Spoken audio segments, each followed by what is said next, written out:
Selamat datang di channel Guru Akuntansi, tempat kamu belajar akuntansi.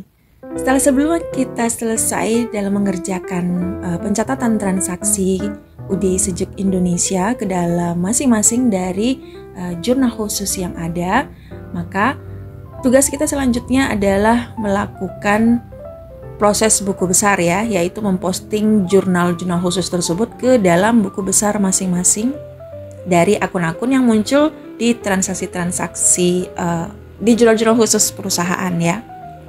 Untuk memproses buku besar atau memposting jurnal yang ada di buku besar, langkah pertama yang harus kita lakukan terlebih dahulu adalah melakukan perekapan ya. Jadi pastikan memang sudah terekap dengan sempurna, dengan sudah semuanya terekap.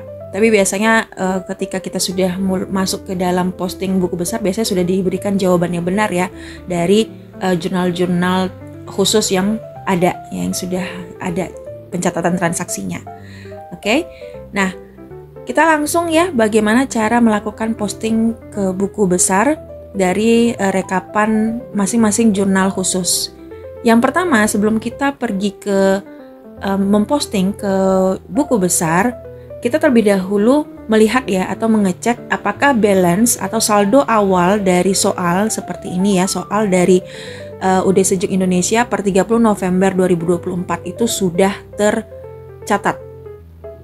Ya, barangkali sudah otomatis di buku di lembar kerjanya nanti itu balance-nya itu sudah dibuat gitu ya. Tapi bisa jadi belum terbuat, maka kalian harus membuat balance terlebih dahulu ya, neraca saldo awal ya dari akun-akun yang ada yang di buku besar ini, yang ada di buku besar ini.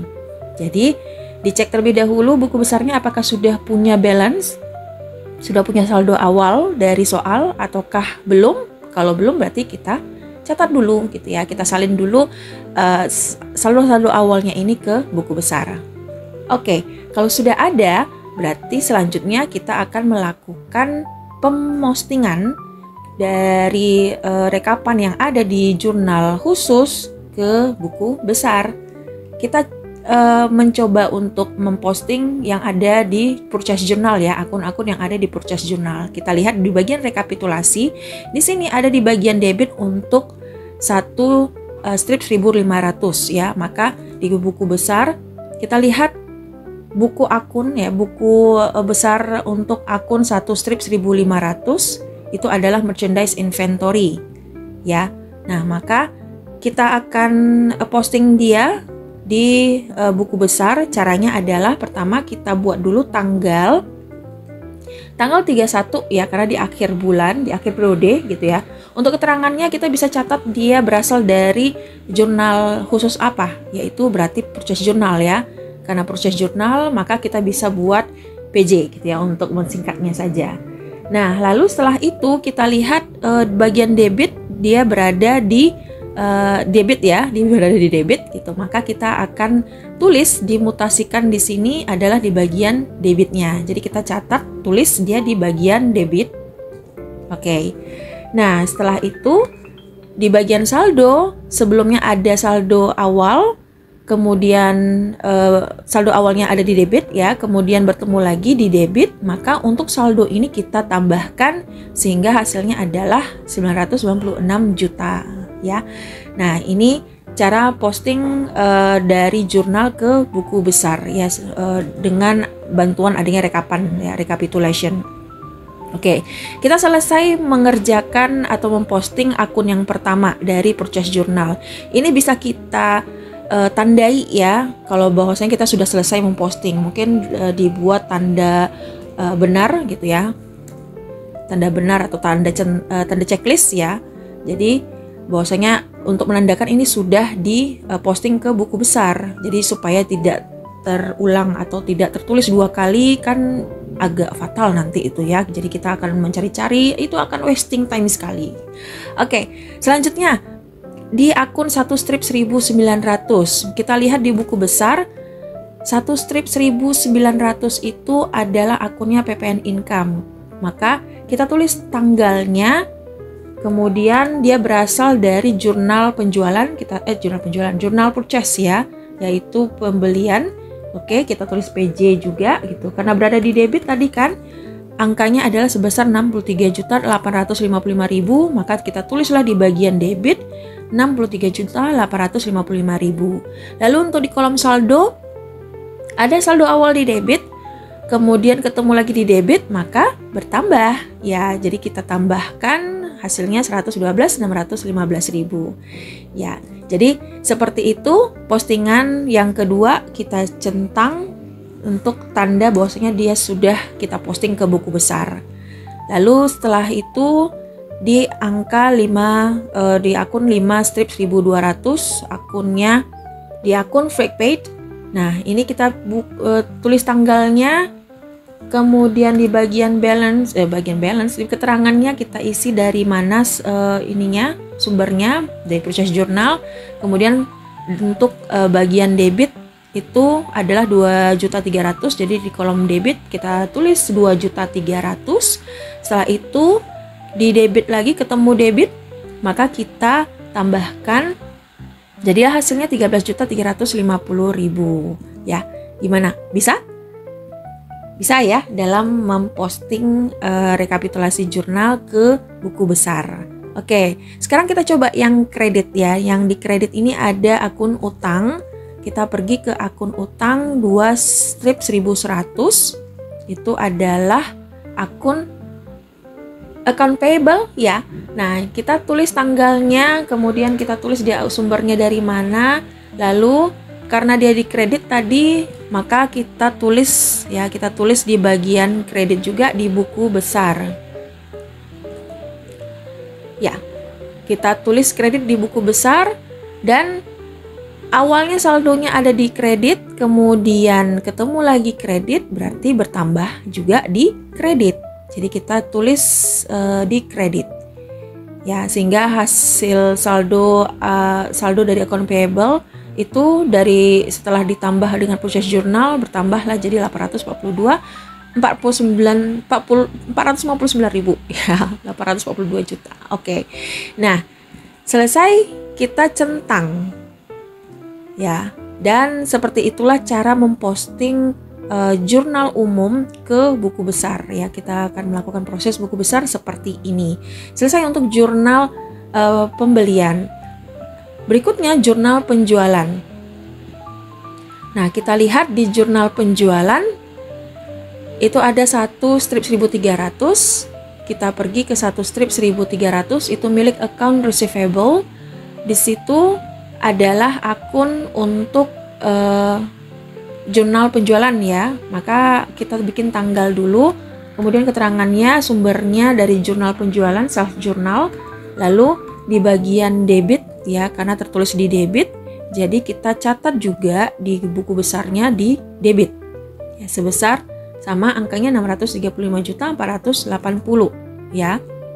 Oke, lalu ada saldo di debit, saldo awal di debit, bertemu debit, maka bertambahlah dia di sisi debit. Oke, selanjutnya kita tandai kalau sudah diposting. Berikutnya ada akun 5/1100. Kita pergi ke 5/1100.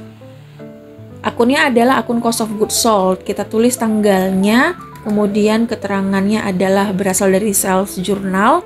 Lalu di bagian debit ya kan, kita catat angkanya 462.800.000. Oke.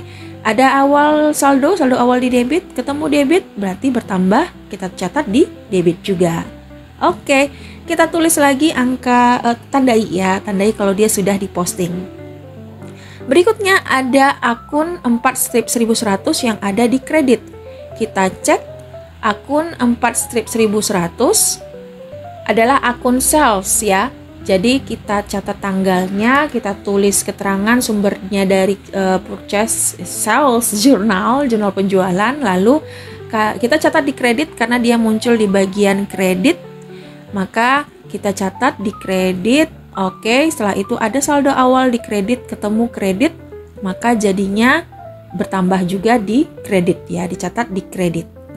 Dan kita tandai kalau sudah selesai diposting. Selanjutnya ada akun 2/1800. Kita lihat akun 2 strip 1800 adalah akun PPN Outcome. Kita cek ya, kita catat di sini, tulis di tanggal 31, sumbernya dari sales journal, lalu di bagian kredit ya, yaitu angkanya sebesar 62.480.000. Ada angka awal di kredit, bertambahlah dia. Oke. Nah, lanjut kita tandai. Berikutnya ada akun 4 strip 1400, itu adalah akun Freight Collected. Kita buatkan tanggal, sumbernya, dan kita isi di bagian kreditnya. Karena ini di kredit 5 juta, ada 5 juta, di atas sebelumnya ada saldo awal, bertambahlah dia jadi 11.750.000. Dan kita tandai lagi. Kemudian terakhir di akun 1000 strip ya, 1 strip 1500 adalah akun merchandise inventory. Ya, maka kita tulis tanggalnya, kemudian sumbernya, lalu di kredit ya, di kredit. Lalu kita catat dia di kredit di sini. Nah, jadi saldo awal sebelumnya dia berada di debit, kemudian ketemu dengan saldo tambahan ya yang ada ya, ketemu dengan yang ada di sales journal di kredit. Maka yang harus kita lakukan adalah, karena ini berlawanan, debit ketemu dengan kredit, kita harus kurangkan ya. Kita harus kurangkan antara saldo akhir tadi yang ada di debit dengan saldo yang muncul di sales journal di kredit. Sehingga hasilnya adalah sebesar 533.200.000 rupiah ya. Dicatatnya di sisi debit. Kenapa gitu? Karena debit masih lebih besar daripada yang ada di kredit, ya kan? Jadi kita catatnya tetap berada di debit, sebab debitnya ketika sudah selesai diselisihkan itu masih ada sisa, yaitu 533.200.000. Ya, oke, selesai untuk sales journal. Nah, bagaimana? Apakah kamu bisa mengerjakan selanjutnya untuk cash receive journal, kemudian untuk cash payment journal, dan jurnal-jurnal khusus lainnya? Semoga kamu bisa memahami cara mengerjakan posting atau memposting ya, rekapitulasi jurnal-jurnal khusus ke buku besar. Setelah selesai memposting seluruh rekapitulasi jurnal khusus ke buku-buku besar ya, ke buku besar masing-masing akun yang ada yang muncul di rekapitulasi jurnal khusus, maka seperti inilah bentuk dari buku besar ya, setelah selesai semuanya di posting ya. Nah, ini adalah buku besar yang sudah saya buat. Lalu setelah menyelesaikan buku besar, apa yang harus kita lakukan berikutnya? Yang kita lakukan berikutnya tentu adalah membuat neraca saldo per 31 Desember, yaitu neraca saldo di akhir periode. Ya, kita pergi ke neraca saldo, lembar kerja neraca saldo untuk 31 Desember 2024 ya. Nah, hasilnya dari buku besar tadi, cash in bank, kita cek saldo akhirnya berapa ya. Saldo akhirnya itu ada di 1.435.819.000. Ini kita catat ke neraca saldo ya, di bagian debit kan, karena dia saldonya di bagian debit, saldo akhir di bagian debit. Kita catat di cash in bank di neraca saldonya di bagian debit ya. Seperti itu ya hasil pencatatannya. Berikutnya akun petty cash. Kita cek akun petty cash itu saldo akhirnya adalah 10 juta ya di debit. Maka kita catat di bagian petty cash di neraca saldo di bagian debitnya ya. Begitu juga kita lanjutkan untuk akun receivable, itu ada saldo akhir di debit. Maka kita catat pula akun receivable-nya di bagian debit. Oke. Lalu untuk akun allowance for doubtful debt itu kita cek di sini saldo akhirnya itu tidak ada penambahan ya, masih di saldo awal. Jadi kita cek, kita tulis di bagian kredit untuk allowance 800, kita tulis 12.800. Lalu setelah itu ada merchandise inventory. Kita cek di bagian buku besar untuk merchandise inventory, saldo akhirnya ada di debit sebesar 522.200.000. Debit kita catat di bagian debit ya. Oke, angkanya. Setelah itu office supplies, kita tulis angkanya di office supplies di akhir, ya saldo akhirnya 11 juta di bagian debit. Kita catat bagian debit 11 juta. Prepaid insurance bagaimana? Kita cek saldo akhirnya 72 jutaan, maka kita tulis di bagian debit, ya baru hanya ada saldo, belum ada tambahan apapun. Kita tulis 17 juta di debit. Oke, ya. Lalu prepaid rent juga hanya baru ada saldo awal, ya kita catat juga 22 juta di debit. Kemudian PPN income di debit saldonya kita catat juga di bagian debit ya. Dan selanjutnya seperti itu ya, equipment at cost itu ada di debit, kita tulis dia di debit. Kemudian untuk akumulasi equipment, akumulasi penyusutan peralatan ada di kredit saldonya, maka kita tulis di bagian neraca saldonya di bagian kredit ya. Dan seperti itulah pengisian berikutnya sesuai dengan buku besar yang ada, saldo-saldo akhirnya ya yang kita catat di neraca saldo akhir ya per 31 Desember 2024. Dan inilah hasil setelah kita mencatat seluruh saldo akhir masing-masing yang ada ya, yang ada di buku besar, masing-masing akun yang ada di buku besar. Kita cek totalnya sudah balance ya, dengan balance-nya dengan balance-nya jawaban angka-angka yang ada semoga sudah benar ya. Sudah benar sih, kita yakin ini sudah benar. Oke. Selanjutnya pekerjaan setelah kita membuat trial balance atau neraca saldo adalah mengisi jurnal penyesuaian ya. Ini adalah proses lembar kerja berikutnya.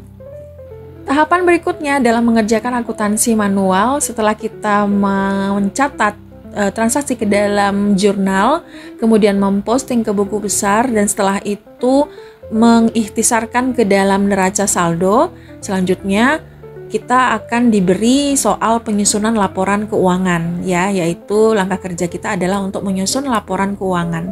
Nanti kalian akan diberikan jawaban yang benar dari trial balance ya, yang sudah kalian buat sebelumnya. Nah, jadi kalau kita lihat di sini trial balance yang kita buat, angkanya ya kita sudah benar ya tadi dalam pengerjaan neraca saldo yang sudah kita buat, totalnya sudah pas. Jadi ya alhamdulillah sudah benar. Oke, pekerjaan kita. Dan selanjutnya berikutnya ya kita akan membuat jurnal penyesuaian ya atau adjustment entries. Kita lihat dari dokumen pertama terlebih dahulu ya. Di dokumen pertama di sini ada data penyesuaian, ada 4 data penyesuaian di mana masing-masing ini nanti akan kita hitung ya. Kalau ada perhitungan kita hitung, kalau tidak ada perhitungan tinggal kita catat saja ke dalam jurnal penyesuaiannya. Iya, oke. Lanjut ya. Oke, ke persediaan akhir office supplies ya. Untuk persediaan akhir office supplies itu disebut ada sisanya 2.175.000. Oke, perhatikan. Ini di jurnal, di dokumen penyesuaiannya ini diketahui bahwasanya persediaan akhir yang diketahui, maka kita harus mencari yang sudah menjadi beban ya. Kita harus mencari yang sudah menjadi beban karena yang diketahui hanyalah persediaan akhir. Sehingga kalau kita mau mencatat adjustment entries atau jurnal penyesuaian, yang perlu kita ketahui adalah perlengkapan yang sudah menjadi beban alias yang sudah habis terpakai. Caranya bagaimana? Caranya kita harus cek terlebih dahulu saldo office supplies yang ada di neraca saldo, yang ada di trial balance. Kita lihat office supplies itu yang tercatat di neraca saldo akhir Desember itu adalah 11 juta. Ya, sedangkan disebutkan bahwasannya yang ada di kenyataan sesungguhnya persediaan akhir itu nilainya hanya tinggal 2.175.000. Berarti dari 11 juta yang tercatat di neraca saldo ke 2.175.000 itu berarti kan selisih ya, ada selisih. Nah, selisih itulah yang disebut sebagai beban perlengkapan. Oke? Maka kita ke beban perlengkapan, kita cari terlebih dahulu ya, berapakah angka beban perlengkapan tersebut. Jadi 11 juta ya dikurang 2.175.000. Oke, itu berarti selisihnya ada sekitar 8.825.000. Nah, inilah yang akan kita catat ke dalam jurnal penyesuaian. Maka jurnalnya atau akun yang dibutuhkan, yang pertama kita tulis dulu ininya, tanggalnya ya. Jurnalnya atau akun yang akan kita tulis di bagian debit tentu adalah yang sudah menjadi beban, yaitu sebesar 8.825.000. Beban apa ya? Yaitu beban perlengkapan atau office supplies expense. Kita catat di bagian debit. Untuk kolom ref kita isi dengan nomor akunnya, lalu kita catat angka ini di bagian debit. Ya, inilah akun yang kita catat di bagian debit.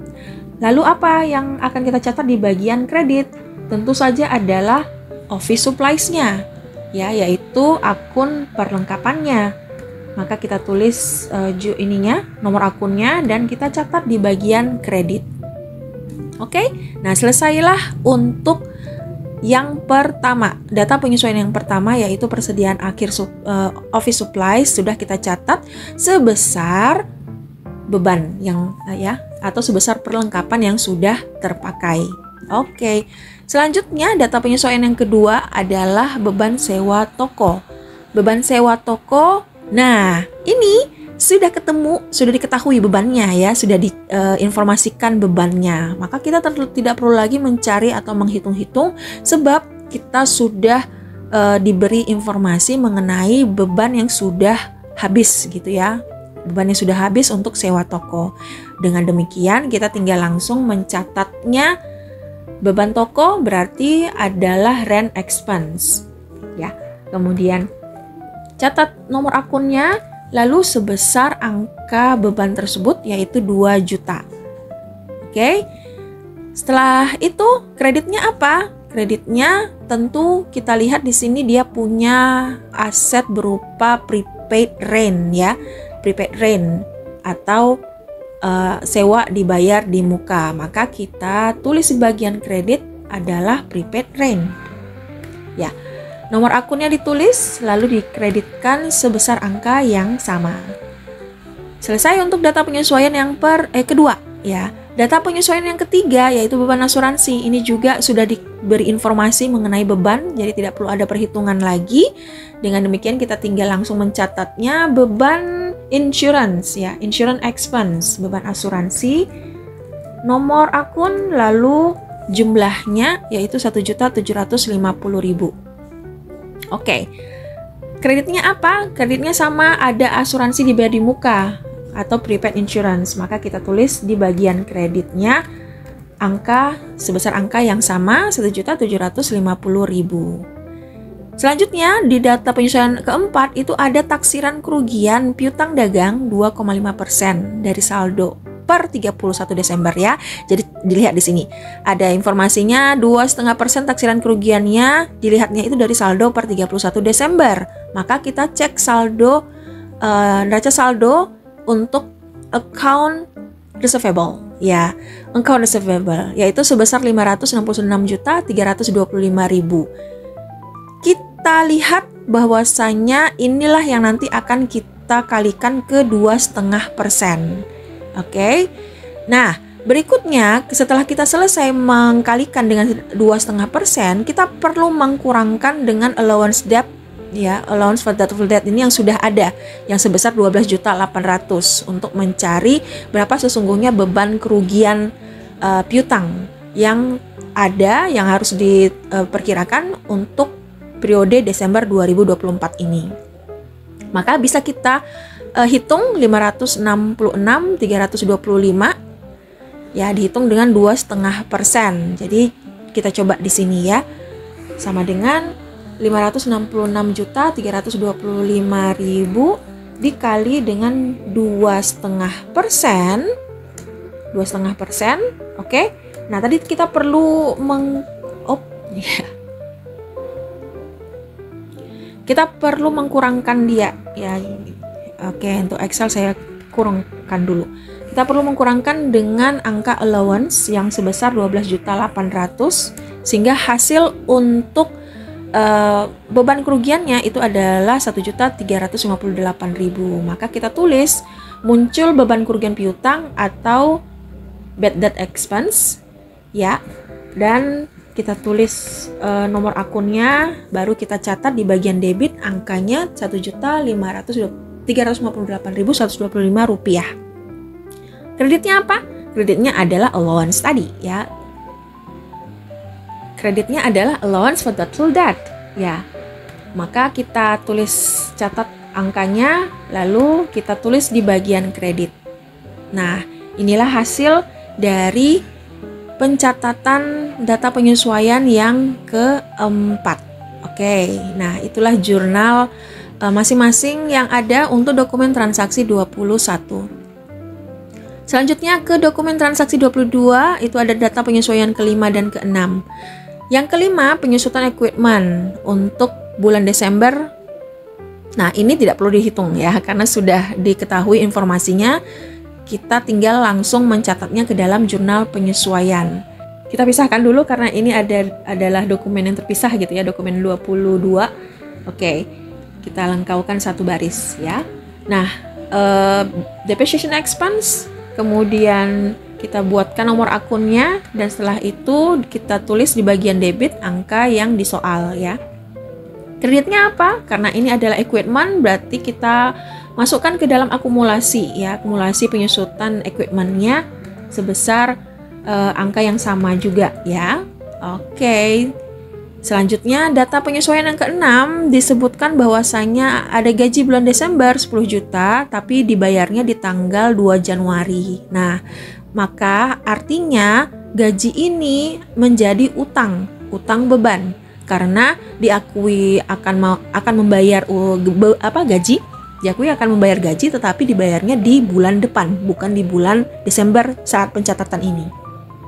Dengan demikian, untuk debit akan muncul beban gaji, wages and salaries expense, kita tulis nomor akun, angkanya sebesar angka di soal ya, 10 juta. Lalu kreditnya apa? Yaitu utang beban, yaitu expense payable. Kreditnya sama.